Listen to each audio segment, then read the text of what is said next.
The sky darkened without warning, and the wind began to hiss like 1,000 serpents. Zahir, a 20-year-old stone carver, knew this was no ordinary storm. This was the promised punishment. But his people, the Ad, were too arrogant to believe it.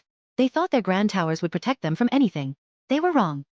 Amid the vast Al-Khali desert lay the hidden ruins of Iram, the capital of the Ad people. Once a magnificent civilization, its towering structures, carved from gleaming red stone, stood like mountains under the sun.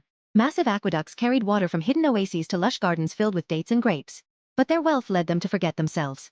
They worshipped idols and believed themselves to be the rulers of nature.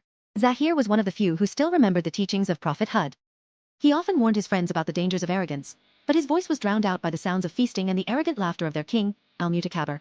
The king even ordered the construction of an even taller tower, claiming it would conquer the sky. Prophet Hud, a humble man in a simple robe, continued to warn the Ad. He stood before the palace and called them to stop associating others with Allah. But al-Mutakabir only laughed. Raising his jewel-encrusted sword to the sky, he mocked. "What can the wind do to our towers?" Feeling uneasy, Zahir visited Prophet Hud that night. He asked for proof that Allah was angry. Hud pointed to the sky. It had not rained for 3 years. The land was cracked, the wells had dried up. That was the first warning. One night, Zahir discovered an ancient inscription in a cave near Iram. "When the wind comes, the arrogant will be scattered like dust." The word sent shivers down his spine. At dawn, the sky suddenly turned pitch black. Clouds swirled, but they were not rain clouds. The wind howled louder and louder, piercing the ears. People ran in terror. Idols fell. The mighty towers trembled as if ripped from their foundations. Zahir and Prophet Hud took refuge in a cave. From there, Zahir witnessed a horrifying scene. The wind lifted humans, animals, even massive stones, and hurled them into the abyss. The Quran describes the event. Allah unleashed upon them a furious icy wind for 7 nights and 8 days.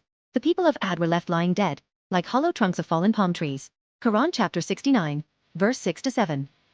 When the sun rose, Iram was gone. Sand buried all its grandeur, as if the city had never existed. Zahir and a handful of believers survived. Prophet Hud placed a hand on Zahir's shoulder and said, "You are the new generation. Tell this story so that mankind does not repeat the arrogance of Ad." Zahir wandered far and wide, recounting what he had witnessed. Thousands of years later, archaeologists uncovered the remains of pillars beneath the southern Arabian desert. The carvings matched the descriptions of Iram in the Quran. A researcher whispered in awe, "This proves the story of Ad was not a myth." On the cave wall where Zahir and Hud had taken shelter, a verse was engraved.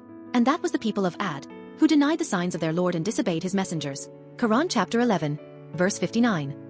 Comment below. Will you stand against arrogance like Zahir, or remain silent?